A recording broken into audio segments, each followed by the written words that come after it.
C'è una parte della pianura padana che è ancora più pianura, ancora più piatta. La si incrocia lungo l'autostrada A7, quella che da Milano porta verso il mare. Sui cartelli c'è scritto Lomellina, abbazie, castelli, risaie, prodotti tipici. È Lombardia, ma è già quasi Piemonte, tra il Ticino e il Po. Chi non ama questa zona dice che è solo nebbia e zanzare, nebbia d'inverno, zanzare d'estate. Le risaie sono ovunque, infinite.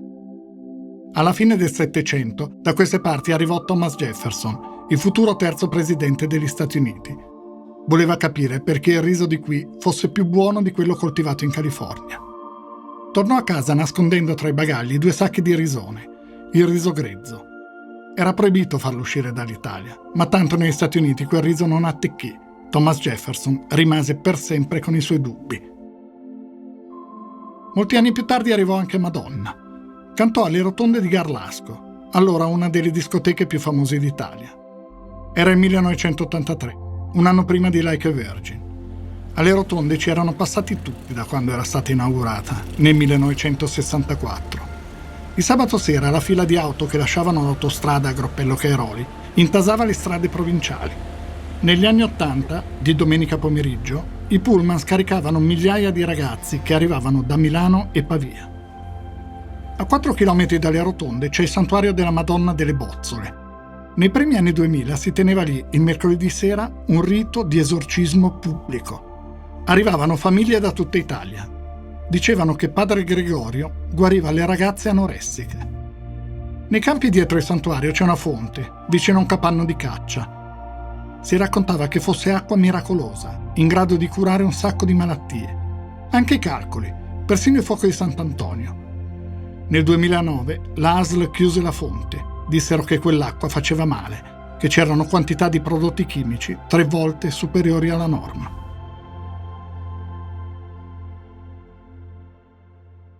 Poi Garlasco è diventata famosa per altro, per una brutta storia di cronaca. L'omicidio di una ragazza di 26 anni, Chiara Poggi. La vicenda giudiziaria di quel delitto si è conclusa dopo 8 anni e mezzo. Ci sono stati 5 processi e una serie bella lunga di errori nelle indagini. Perizie imprecise e contraddittorie, sequestri di possibili elementi di prova effettuati in ritardo, file nei computer che appaiono e scompaiono, album di fotografie dispersi. L'arma del delitto non è mai stata trovata. Gli stessi elementi hanno portato nei vari processi a sentenze completamente opposte. C'è sempre stato un solo indagato, Alberto Stasi, il fidanzato della vittima.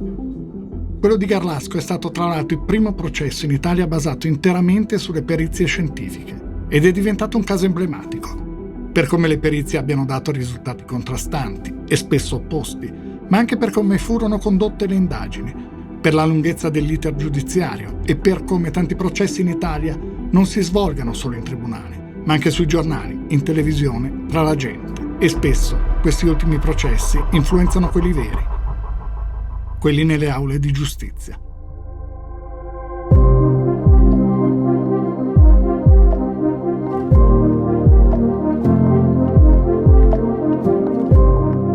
Io mi chiamo Stefano Nazzi, faccio il giornalista da tanti anni e nel corso della mia carriera mi sono occupato di tante storie come questa, quelle che nel tempo vi sono diventate familiari e altre che potreste non aver mai sentito nominare. Storie di cronaca nera, di cronaca giudiziaria. Il podcast che state ascoltando si intitola Indagini. Vi racconterò ogni mese, una volta al mese, una di queste storie, tentando di mostrarvi non tanto il fatto di cronaca in sé, il delitto in sé, bensì tutto quello che è successo dopo. Le indagini giudiziarie e i processi con le loro iniziative, le loro intuizioni e i loro errori. Il modo in cui le indagini hanno influenzato la reazione dei media e della società e il modo in cui i media e la società hanno influenzato le indagini.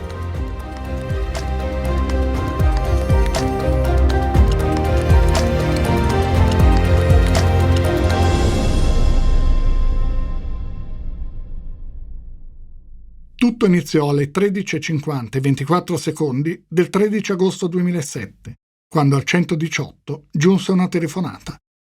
Arrivava da Garlasco. Sta per l'ambulanza, è Giovanni Pascoli a Garlasco. A Garlasco? Sì. Via Giovanni Pascoli al numero? il 29, la via senza uscita, la trovo subito. Come? È una via senza uscita, mi sembra il 29, non ne sono sicuro. Ma cosa succede? E credo che abbiano ucciso una persona, non sono sicuro, forse è viva. Cosa è successo? Lei cosa vede?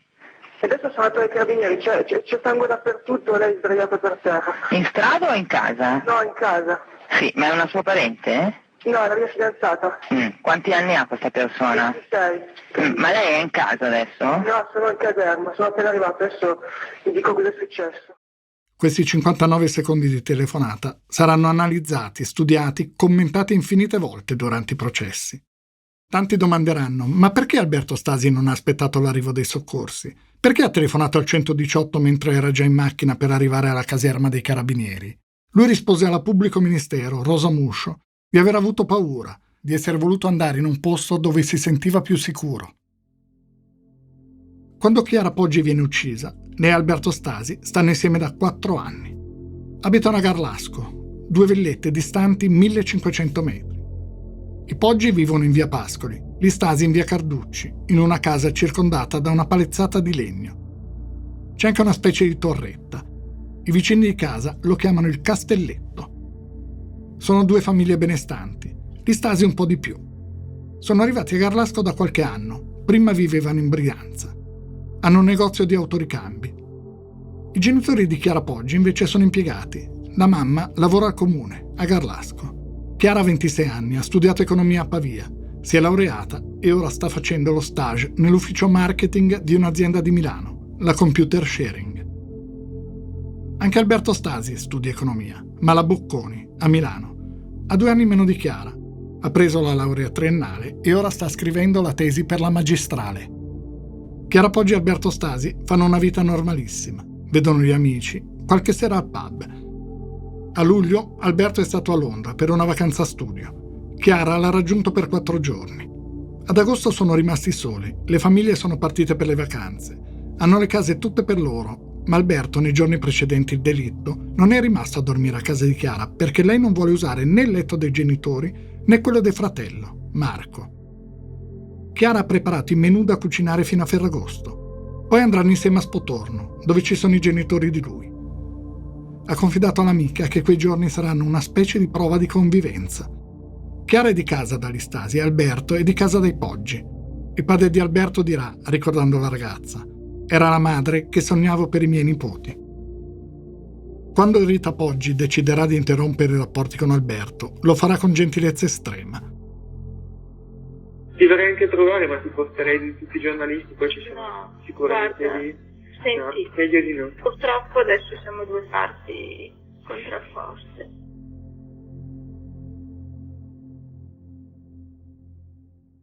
Sono un brigadiere e un carabiniere scelto a entrare per primi nella villetta di via Pascoli. Trovano il corpo di Chiara Poggi. Alberto Stasi li ha preceduti in auto, ha indicato la strada. Non è più entrato nella villetta, però. Ha parcheggiato ed è rimasto fuori. I carabinieri mettono a verbale di aver visto, appena entrati, un paio di pantofole di colore bianco, un portavaso in metallo rovesciato e il sottovaso capovolto. Notano diverse chiazze di sangue, una particolarmente estesa. Altre macchie sono sul telefono e sulla parete. Sul tavolo in soggiorno, dove si trova la televisione, c'è una tazza di cornflakes non consumati del tutto. Davanti alla scala che conduce alla cantina ci sono una grande chiazza di sangue e una ciocca di capelli. La luce in fondo alla cantina è accesa. Lì c'è il corpo di Chiara Poggi. Ha un pigiama rosa, è in posizione prona, la testa appoggiata al muro e i piedi rivolti verso l'accesso della scala al piano terra. I carabinieri girano per casa, guardano in tutte le stanze. Arriva la pubblico ministero. Nessuno ha indossato i copriscarpe. Non ci hanno pensato. Giorni dopo, la PM dovrà far sequestrare le scarpe dei carabinieri per prendere le impronte. Dovrà sequestrare anche le proprie. Non è l'unica svista di quelle prime ore. Uno dei gatti di Chiara Poggi viene lasciato libero di muoversi in casa, spostandosi da una camera all'altra. Un album di fotografie che apparteneva ad Alberto Stasi fu portato via dalla sua casa durante la perquisizione e non sarà mai più trovato. Stasi parla con i carabinieri. Racconta di aver fatto una telefonata a Chiara alle 9:45. Nessuna risposta. Poi ha chiamato ancora, più volte, sia al fisso sia al cellulare. Di nuovo ancora alle 13:30. A quel punto ha deciso di andare a casa della ragazza. Questa è la lettura della sua deposizione, come da verbale dell'interrogatorio. Verso le 14:30 odierne, a bordo della mia autovettura, una Volkswagen Golf, sono andati in via Pascoli numero 8, presso l'abitazione della mia fidanzata. Ero preoccupato, perché era sola in casa e non rispondeva da ore alle mie telefonate. Ho suonato il campanello con insistenza, ho provato più volte a chiamare sia sul telefono di casa che sul cellulare, ma senza ottenere risposta. Li ho sentiti suonare entrambi dalla finestra della cucina, che era aperta.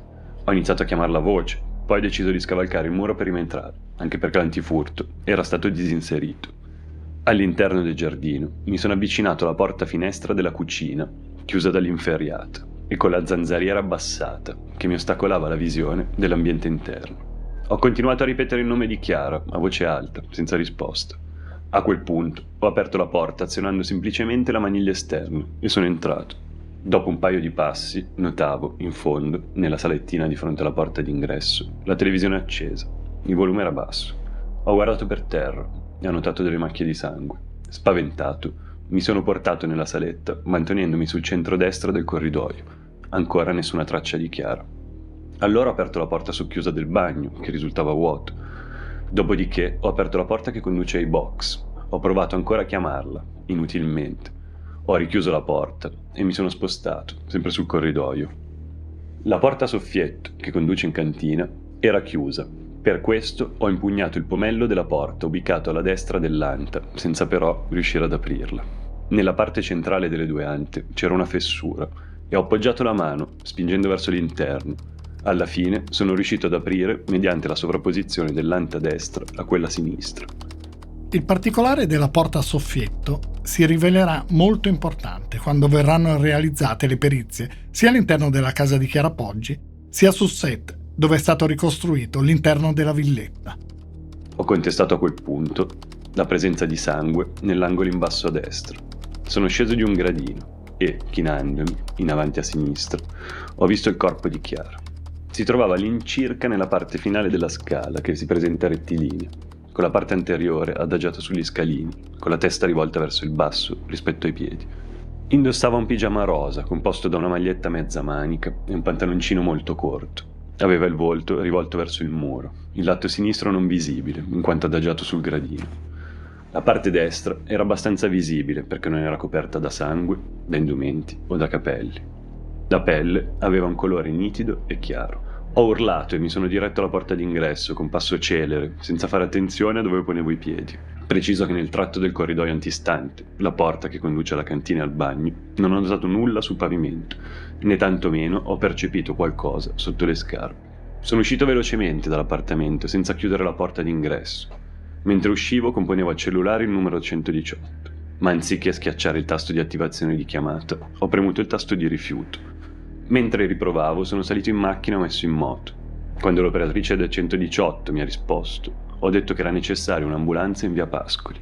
Durante la conversazione sono arrivato presso la caserma dei carabinieri di Garlasco, dove ho raccontato quello che avevo visto.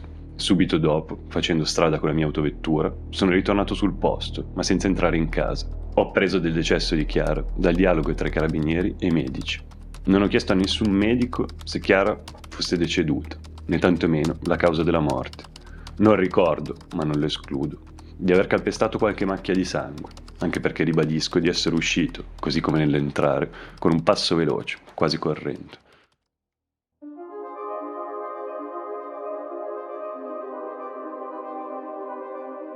Nella deposizione, Alberto Stasi dice che la parte destra del volto di Chiara non era coperta da indumenti o da capelli e che la pelle era chiara, nitida.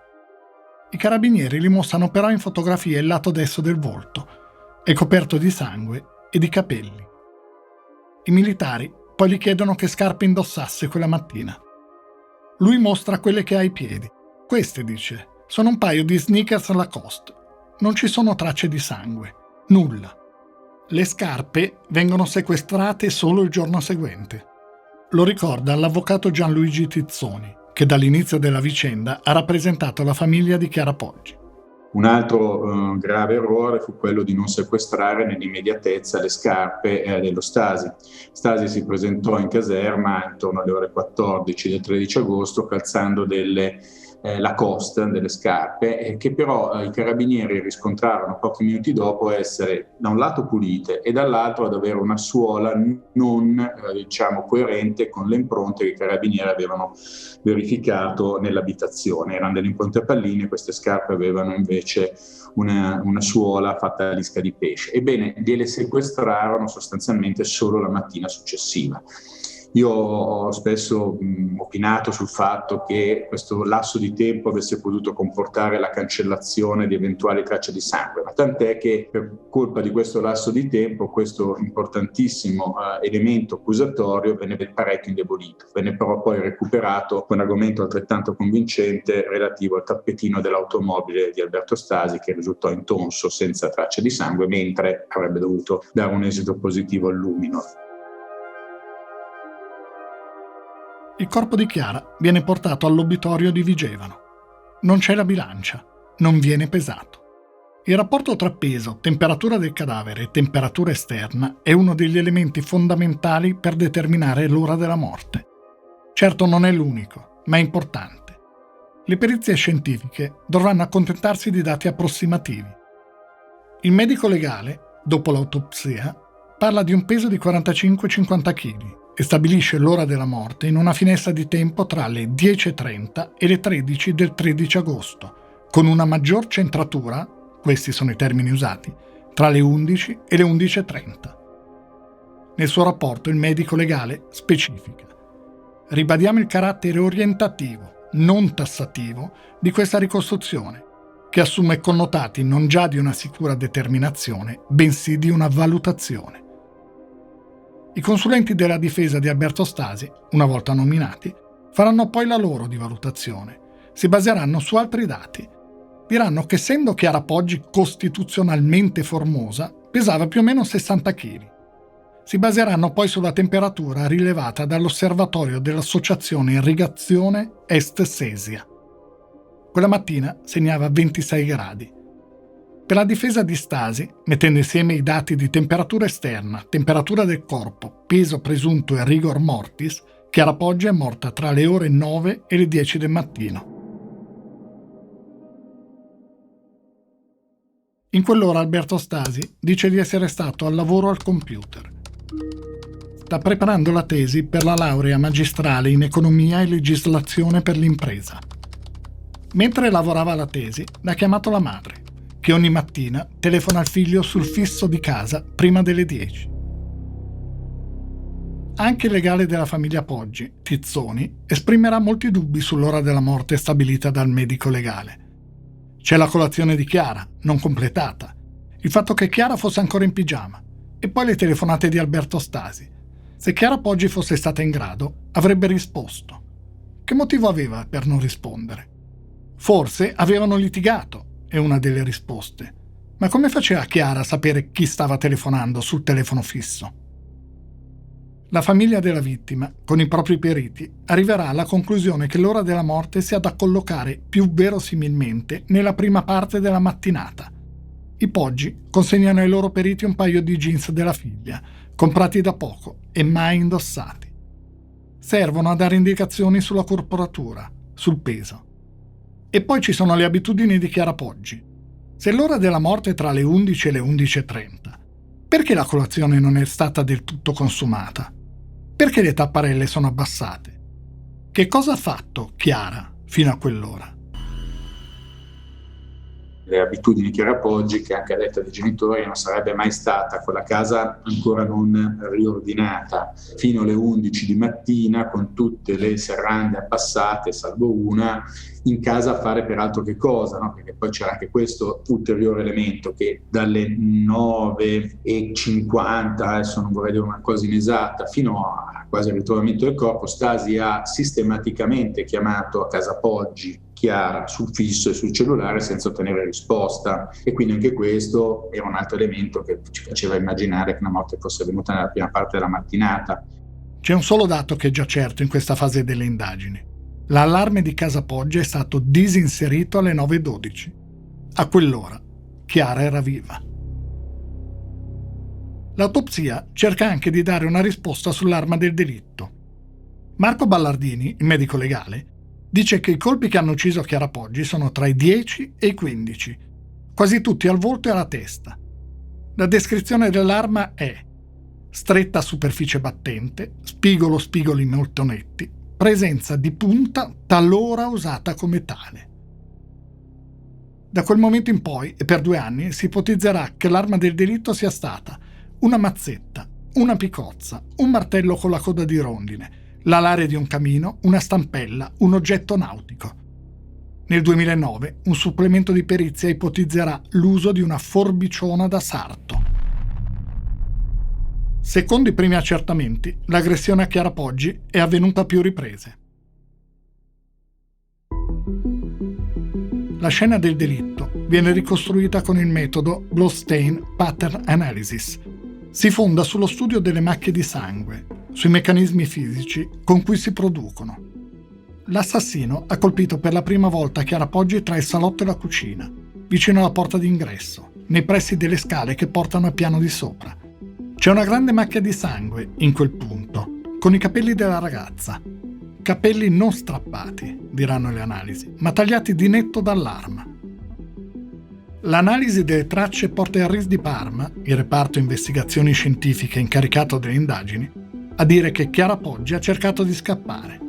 Le tracce di sangue indicano una fuga precipitosa. Poi è stata raggiunta e colpita ancora. A quel punto l'assassino l'ha sollevata e gettata dalle scale che portano alla cantina. Chiara ha battuto la testa violentemente contro il muro. In quella posizione è rimasta alcuni minuti. Poi forse ha tentato di muoversi, o forse l'assassino l'ha spostata ancora. È stata trovata all'altezza del 9° gradino della scala. Non è morta subito. Ci è voluta almeno mezz'ora, dice l'autopsia. Ma anche su questo, le tante perizie daranno poi risultati discordanti. Quando gli investigatori esaminano i primi dati delle relazioni scientifiche, cercano le impronte di Chiara Poggi. È una delle prime regole di qualsiasi indagine. Bisogna escludere quelle impronte da tutte le altre trovate sulla scena del delitto. Ma le impronte di Chiara Poggi non ci sono. Semplicemente, come per i soprascarpe, nessuno ci ha pensato. Nessuno le ha prese. Nel momento in cui gli investigatori se ne accorgono, c'è già stato il funerale. Il 20 agosto, una settimana dopo il delitto e 2 giorni dopo il funerale, i carabinieri si presentano al cimitero. Il cadavere va riesumato, devono essere prese le impronte, c'è da smurare la lapide, tirare fuori la bara. Il 20 agosto è anche il giorno in cui Alberto Stasi viene iscritto nel registro degli indagati.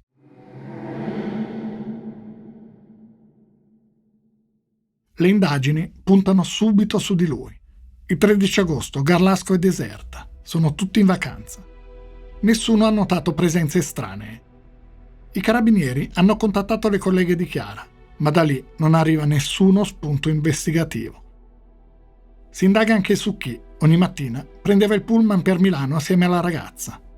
Niente di rilevante. Intanto ci si accorge anche di altro.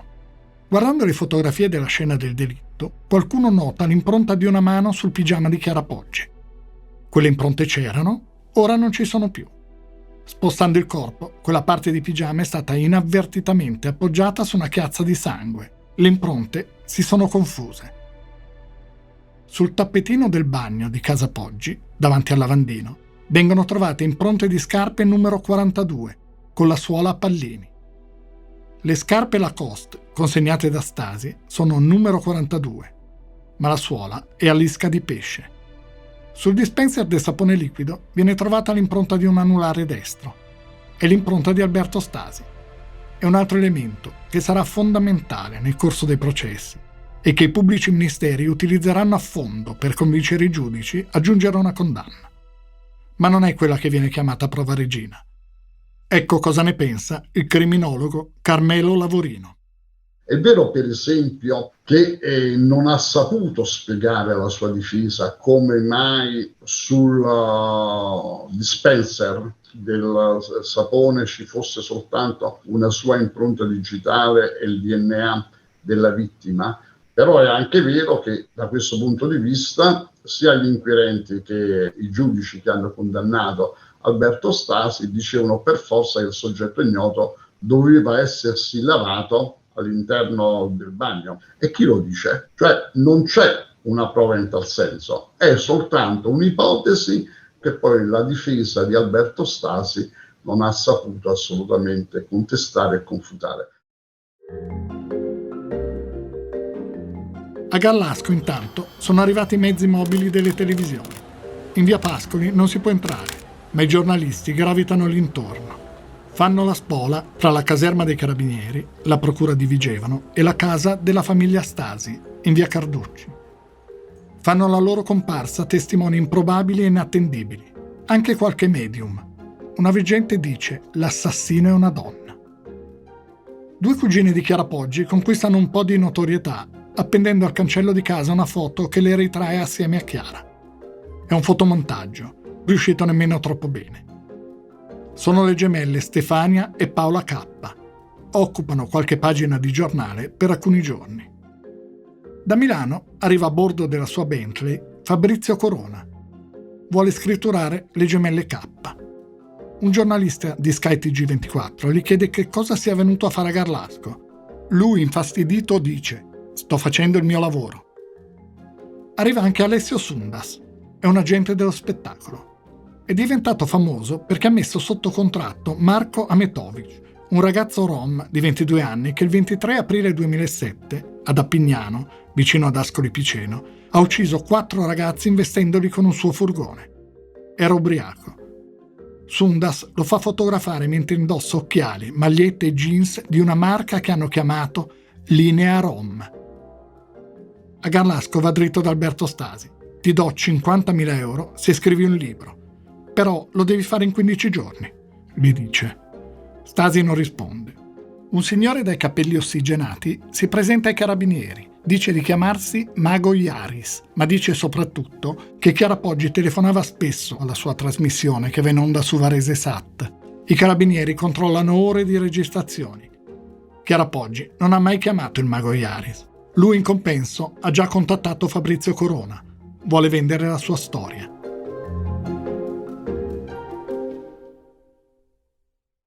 Le trasmissioni del pomeriggio parlano per ore del delitto. Iniziano a formarsi gli schieramenti. Colpevolisti, molti, e innocentisti, meno. I giornali trovano per Alberto Stasi il soprannome, il biondino dagli occhi di ghiaccio. Al processo mancano 2 anni, ma sul grande set di Garlasco è come se fosse già partito. Alberto Stasi viene analizzato e scandagliato, seguito in ogni sua mossa. Lui passa tra i giornalisti sibilando bastardi. Chiama la famiglia Poggi. Dice: vorrei venire con voi al funerale. Rita Preda, la madre di Chiara, risponde di sì. Il 1 settembre Alberto Stasi chiama ancora Rita Preda. Chiede se può andare con loro al cimitero a portare un fiore. Rita dice ancora va bene. Qualche giorno dopo Alberto e la mamma di Chiara si sentono un'ultima volta. Mi dispiace, dice lei, ma dobbiamo interrompere i contatti. In tanti si sono convinti che il colpevole ci sia già, che sia inutile continuare a cercarlo. Qualcuno intanto a Garlasco si è fatto avanti. Nel pomeriggio del 13 agosto, la mamma di una vicina di casa dei Poggi è andata dai Carabinieri. Si chiama Franca Bermani. Quella mattina era andata a casa della figlia, che è in vacanza, per prendersi cura del giardino. Racconta di aver visto una bicicletta appoggiata al muro della casa di Chiara. Dice che erano le 9:10. Ne è sicura perché sostiene di avere la mania di guardare sempre l'orologio. Descrive così la bicicletta. Nera, da donna, la sella con molle cromate in evidenza, un portapacchi sul parafango posteriore. Era appoggiata con il manubrio al lato destro del muro di cinta.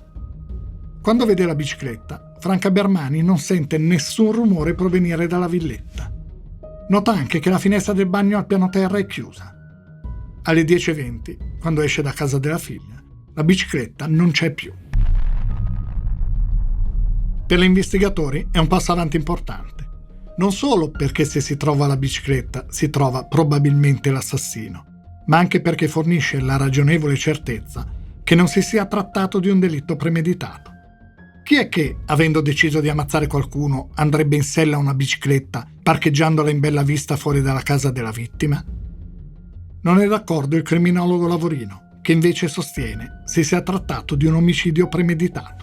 Se l'arma del delitto non è stata individuata e soprattutto non è stata trovata, è stata individuata la tipologia dell'arma, ma non è stata individuata l'arma stessa, allora questo significherebbe che l'arma del delitto è venuta assieme all'assassino e assieme all'assassino è andata via. Allora non possiamo dire che si tratta soltanto di un omicidio volontario d'impeto. La fattispecie dovrebbe essere omicidio del tipo premeditato, o altrimenti una lezione che il soggetto ignoto voleva dare alla povera Chiara, che poi per un insieme di situazioni si è tramutato in questo barbaro omicidio.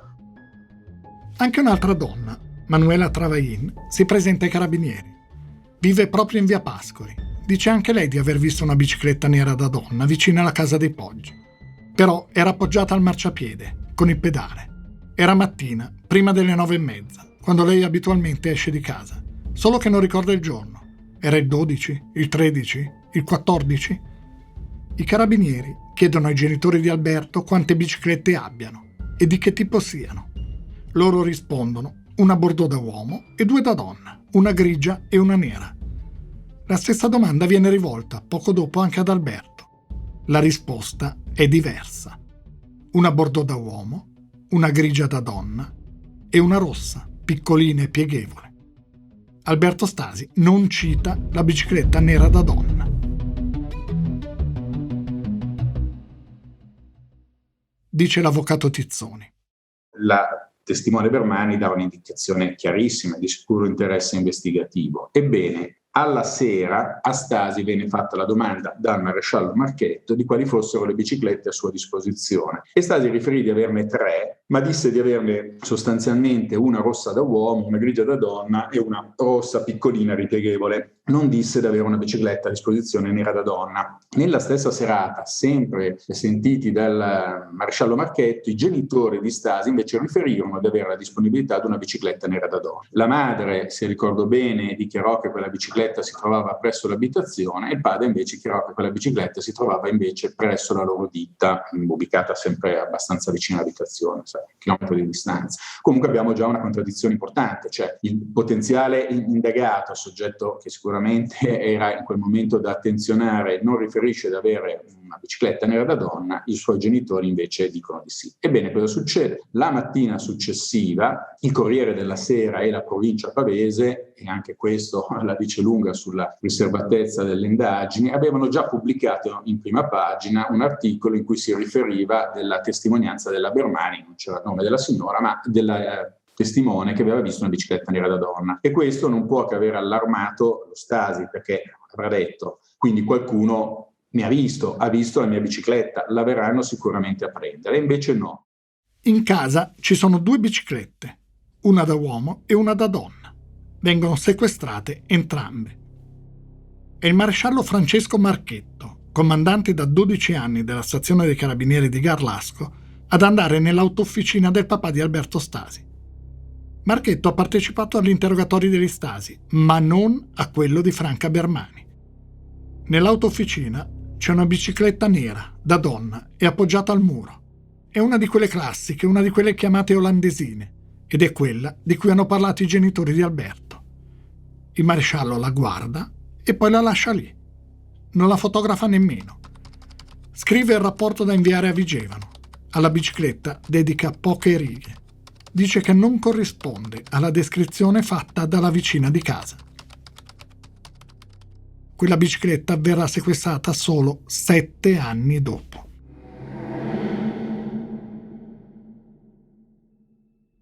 Nel 2016 Francesco Marchetto fu condannato per falsa testimonianza.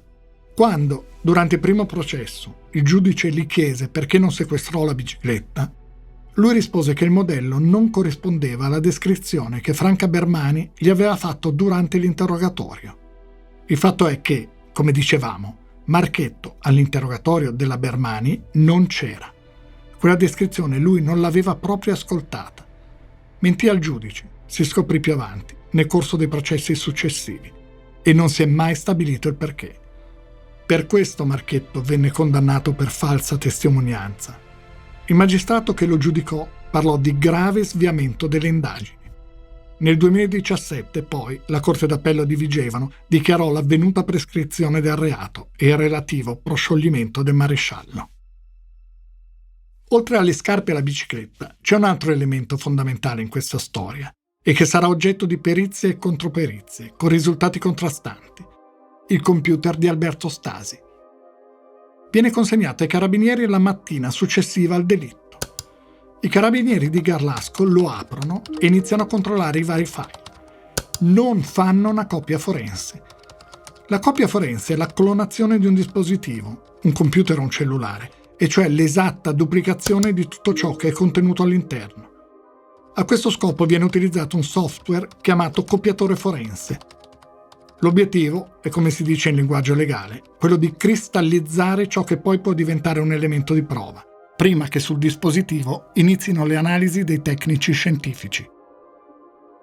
I periti nominati dal giudice del processo di primo grado stabiliranno poi che su quel computer, tra il 14 e il 29 agosto, sono state installate quelle che verranno indicate come numerose periferiche di provenienza ignota, cioè chiavette, mouse, hard disk. Invece di sigillare il computer e di metterlo a disposizione del RIS, gli organi di polizia giudiziaria, cioè in questo caso i carabinieri, hanno aperto e chiuso il computer più e più volte, determinando, dirà ancora la perizia, la cancellazione dei file temporanei. Consegnando poi il computer al RIS, i carabinieri di Vigevano allegheranno una relazione che presenterà significative incongruenze tra quanto c'è scritto e quello che invece è realmente stato fatto con quel computer. Una perizia voluta dal giudice del processo di primo grado dirà che su quel PC sono state fatte incaute esplorazioni. Incaute. Quanto incaute? Molto incaute. La portata delle alterazioni, dirà la perizia, è quantificabile nel 73,8% dei file visibili.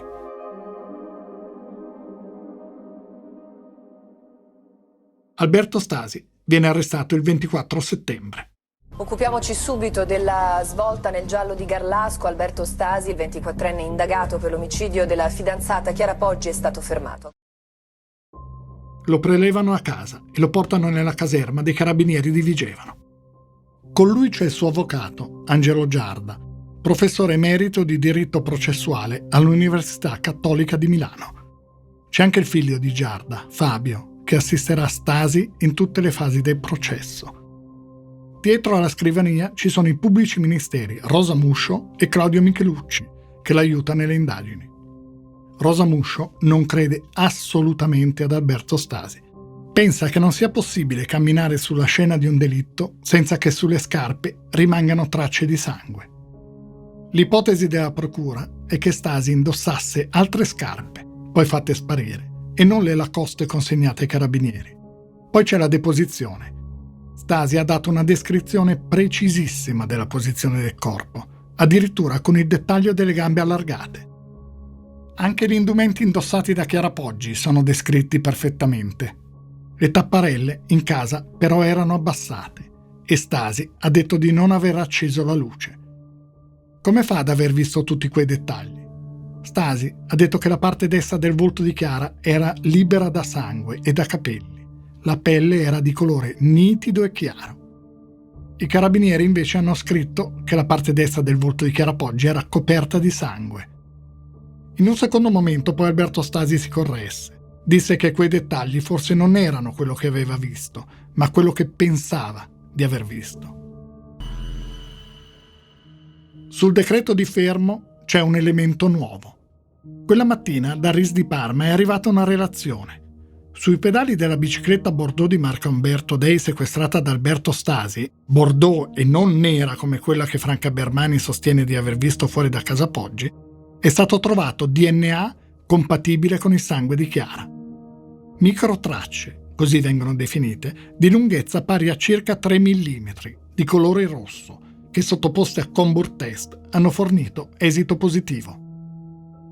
Il Combur test è utilizzato in ambito forense per individuare emoglobina in tracce sospette. Quelle tracce sono riconducibili a Chiara Poggi. Alberto Stasi dice che non sa come siano finite lì quelle tracce. Dice che l'unica cosa che gli viene in mente è che lui stesso possa aver calpestato il sangue mestruale di Chiara.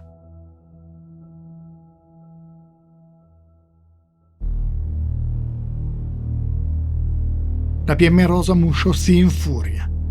Chiede a Stasi se si rende conto di quello che sta dicendo.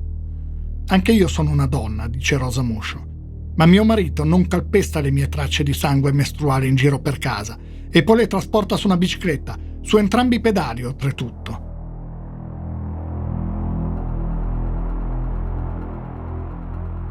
Il sangue di Chiara sui pedali della tua bicicletta? Che da in quel periodo era il ciclo mestruale, l'unica cosa per cui io posso immaginare di avere quel sangue sui pedali, perché non l'ho usata. Io quel lunedì mattina sono rimasta a casa mia fino alle 13:40. Quindi Chiara aveva il ciclo mestruale? Sì. E quindi? È l'unica cosa che non... Ma scusami, mi spieghi quando e dove avresti testato il sangue mestruale di Non Chiara? lo so, non ci ho mai pensato neanche fino adesso. Nel senso, l'unica cosa... È stato che cominci a pensarci, ho detto. Non ho fatto nulla, Mattia. Non ho fatto nulla. E adesso mi devi spiegare che cosa ci faceva il sangue di Chiara su tutti e due i pedali della tua bicicletta. Non lo so. Oltre a quella idea non lo so. È l'unica cosa... No, è l'unica Se cosa tu hai che testato il sangue di Chiara, immagino che da qualche parte ti sarai reso conto di aver testato il sangue di Chiara. Cioè Chiara andava in giro perdendo il sangue mestruale per non me ne casa. sono reso conto. L'unica idea per cui mi può venire in mente che in quel periodo aveva il ciclo mestruale e posso aver testato, non lo so, alcune sue gocce di sangue se mai le avesse perse. Io non lo so. Rendi conto di quello che stai dicendo? Io mi rendo conto che non ho fatto nulla. Non sono stato io. Non sono stato io. L'interrogatorio viene sospeso. Gli avvocati di Stasi devono parlare con il loro consulente.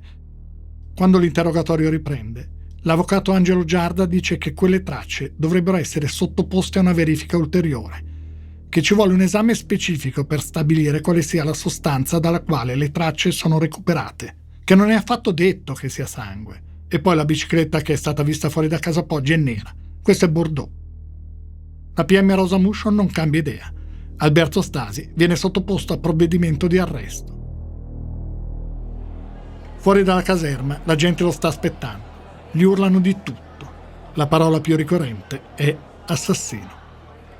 Alberto Stasi resta in carcere 4 giorni.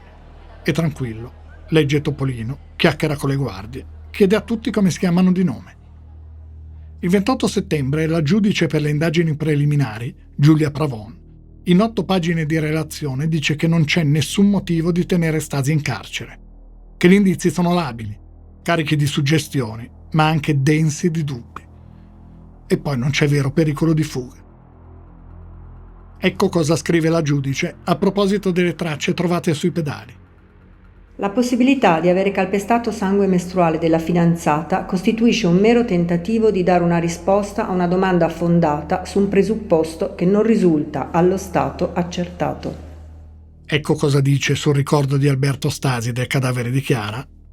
Le argomentazioni su un'apparente contraddittorietà relative a questo tema sono valutazioni opinabili sulle capacità percettive e reattive individuali a fronte di eventi imprevedibili e fortemente traumatici, al più spendibili a corredo di un quadro indiziario già consolidato che nella fattispecie difetta.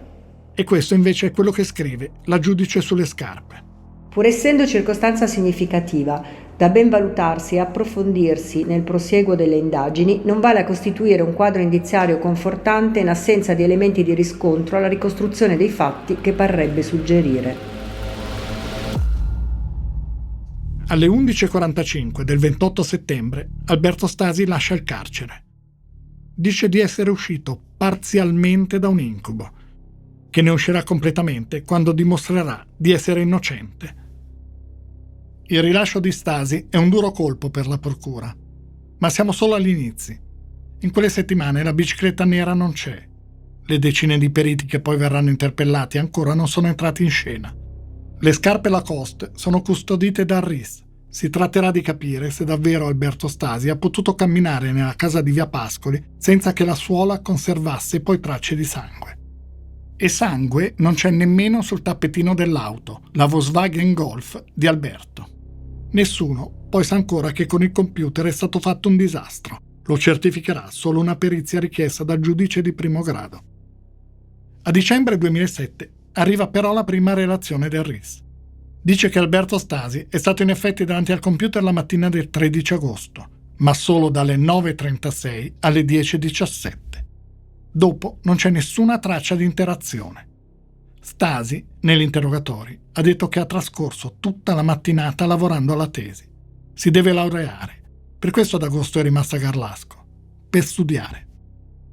Secondo i carabinieri che fanno quelle prime valutazioni, la cronologia certifica che alle 9.36 il computer viene acceso. Alle 10.17 viene aperta la tesi. La relazione spiega che a quei file non vengono apportati cambiamenti. Non esistono file temporanei che indicano la realizzazione di nuove parti di testo con relativo salvataggio. La relazione conclude che il computer è stato spento oltre le 12.20 e che, recita il rapporto del RIS, si è accertato che dopo le 10.17 non sono presenti tracce informatiche che comportano la presenza attiva di un utente che interagisce con il computer. Quel computer non serve alla pubblico ministero solo per controllare l'alibi di Stasi. Quel computer fornisce anche, secondo la pubblica accusa, il possibile movente. Viene trovata una cartella denominata militare. Dentro ci sono 423 foto di aerei, ma una sottocartella contiene 7.000 file con foto e video pornografici. Sono divisi per categorie. La PM Rosa Muscio definirà quella di Stasi una propensione maniacale per la pornografia. Quelle immagini Alberto Stasi le ha guardate anche la mattina del 13 agosto, il giorno del delitto, appena aperto il computer e fino all'avvio del file contenente la tesi di laurea. Tra i file ci sono anche 3 filmati amatoriali che la procura definisce a contenuto erotico con Chiara e Alberto protagonisti. Il RIS successivamente dirà anche di aver trovato tra i file materiale pedopornografico. Per il possesso di questo materiale, Alberto Stasi verrà indagato, processato e assolto. La Corte di Cassazione dirà, nelle motivazioni di quella sentenza, che Stasi, scaricando migliaia di file con un sistema peer-to-peer, si è trovato a detenere inconsapevolmente tra questi dei file a contenuto pedopornografico. In pratica Stasi non sapeva che nel suo computer erano rimasti da qualche parte quei frammenti di file. La Corte di Cassazione conclude che il fatto non sussiste. Per la Corte, si legge nelle motivazioni, la circostanza che lo Stasi detenesse nella parte accessibile del computer, così come in quella non accessibile, migliaia di immagini e file a contenuto pornografico, in quanto tale leciti, tutti classificati e catalogati, depone peraltro per la detenzione inconsapevole di quei frammenti di file. È sulla cartella militare e sulle immagini che contiene che naturalmente si concentra l'attenzione della procura di Vigevano. Alberto Stasi la sera del 12 agosto l'ha trascorsa a casa di Chiara Poggi. Nell'interrogatorio ha raccontato che lei ha visto un film su Rete 4, Lo Squalo, mentre lui lavorava alla tesi. Non ha detto però che alle 21.59 di quella sera è stata inserita nel computer una chiavetta USB per copiare la cartella con le immagini della vacanza studio che Alberto Stasi ha fatto il mese prima, dal 4 luglio al 4 agosto, all'Oxford House College di Londra. Chiara Poggi l'aveva raggiunto per 4 giorni, dal 19 al 22 luglio. Hanno girato per Londra, scattato fotografie. Le foto di quei 4 giorni a Londra sono immagini di Alberto e Chiara, ma anche foto di piedi di ragazze. L'avvocato di parte civile ipotizzerà che queste foto potessero aver turbato Chiara o innescato un litigio tra lei e Alberto. La procura va oltre. A un certo punto, quella sera Alberto Stasi si è allontanato per 20 minuti circa. Sta per scoppiare un temporale. Il suo cane, Iura, si agiterà molto, gratterà le porte. Alberto va a casa, porta Iura in garage e poi torna in via Pascoli. Secondo l'accusa, in quei 15-20 minuti, Chiara Poggi ha curiosato tra le cartelle del computer del fidanzato, lasciato aperto sul tavolo. Oppure proprio quella sera, Alberto le ha chiesto di realizzare un nuovo video e lei non ha voluto. Forse hanno litigato. Forse per quello che Alberto non si è fermato a dormire quella sera ed è andato a casa. E la lite, ipotizza la pubblico ministero, sarebbe continuata anche la mattina successiva. Questo movente sarà quello indicato dall'accusa nel corso dei processi. Resterà sempre un'ipotesi, senza nessun elemento concreto a suffragarla. Quando gli chiederanno conto della cartella militare, Alberto Stasi ripeterà la sua versione. L'ho già detto 1000 volte. Mentre io scrivevo la tesi, qualcuno ha ucciso Chiara. Non sono stato io. È vero, non ho detto durante gli interrogatori che avevo quei video. Ma perché avrei dovuto dirlo? Sono maggiorenne, non ho fatto nulla di male. L'avvocato Giarda spiegherà così nel processo davanti al giudice la posizione del suo assistito. Alberto sicuramente sapeva che prima di aprire il file della tesi aveva visionato queste immagini. Ma per quale ragione, funzionale al momento delle indagini, doveva rivelare a terzi questa sua parte assolutamente riservata della vita? Era necessario dal punto di vista del racconto? Secondo noi no. Poteva avere una giustificazione? Certamente sì, perché vi sono delle aree di intimità, signor giudice, che sono opponibili a chi che sia, purché non abbiano eventualmente una rilevanza penale. E da quello che a noi consta, per quelle visioni, Alberto Stasi non è imputato né qui né altrove. Davanti a un giudice si arriva quasi 2 anni dopo l'omicidio. I pubblici ministeri Rosa Muscio e Claudio Michelucci chiederanno il rinvio a giudizio di Alberto Stasi, mentre i legali del ragazzo chiederanno che venga invece giudicato con il rito abbreviato. Alberto Stasi continua a proclamarsi innocente. Non ha mai cambiato versione, non la cambierà mai. Dal 2019 il rito abbreviato non è più ammesso per i reati punibili con l'ergastolo, come per esempio l'omicidio aggravato. Allora sì, era ancora possibile. Rito abbreviato significa che non c'è dibattimento, che si viene giudicati a porte chiuse e che se condannati si ha diritto a uno sconto di pena di 1/3. Ma rito abbreviato significa anche che il giudice decide solo in base al fascicolo del pubblico ministero. L'imputato non può presentare prove a sua discolpa, non può, per esempio, presentare testimoni.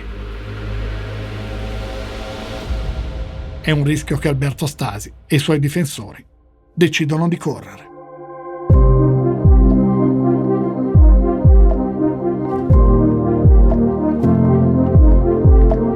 Avete ascoltato la prima puntata di Indagini sull'omicidio di Chiara Poggi a Garlasco. Trovate già la seconda puntata sull'app del Post e su tutte le principali piattaforme di podcast. Indagini è un podcast del Post, scritto da Stefano Nazzi.